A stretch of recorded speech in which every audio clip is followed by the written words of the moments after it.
Matapos ang necrological service ay inihatid na si Nora sa kanyang huling hantungan sa libingan ng mga bayani. At gaya sa kanyang burol, maraming tagahanga ang bumisita sa puntod ng superstar para muling magbigay pugay. Yan ang agenda report ni Hannah T.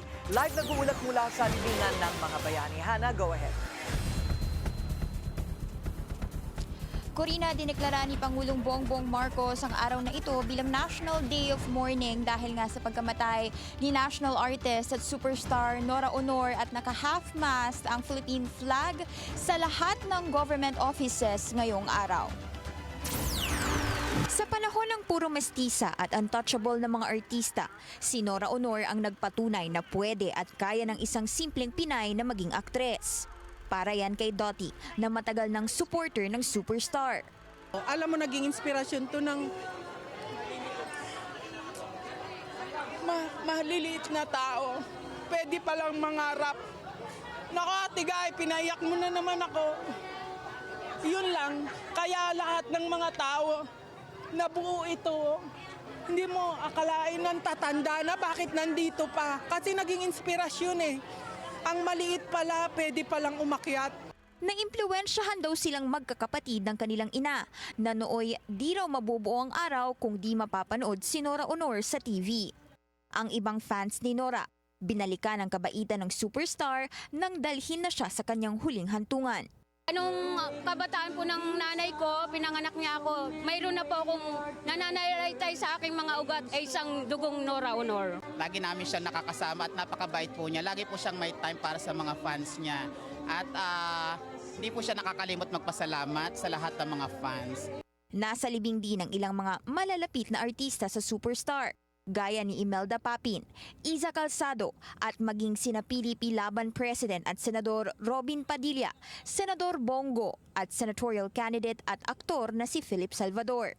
Bago mag-alas 9 ng umaga kanina, dumating sa Metropolitan Theater ang mga labi ni Nora bago dinala sa libingan ng mga bayani. 2022 nang ginawad sa kanya ang pagiging National Artist for Film and Broadcast Arts. Nabigyan ng pagkakataong makapasok ang ilang fans para mabisita si Nora. Mula pa Malolos, Bulacan si Danny, nadala ang framed photo nila ni Nora na halos 4 na dekada na. Napakabait po niya sa fans.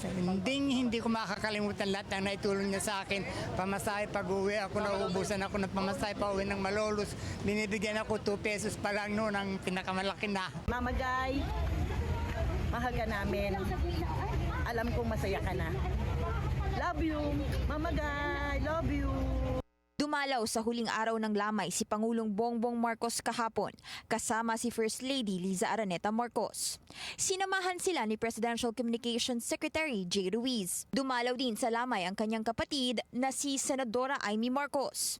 Inalala pa ni Senadora Amy ang shooting ng Himala sa Ilocos, ang pelikulang umani ng sikat na linya ni Nora na walang himala. Binawian ng buhay si Nora Aunor nitong April 16 sa edad na 71 dahil sa acute respiratory failure.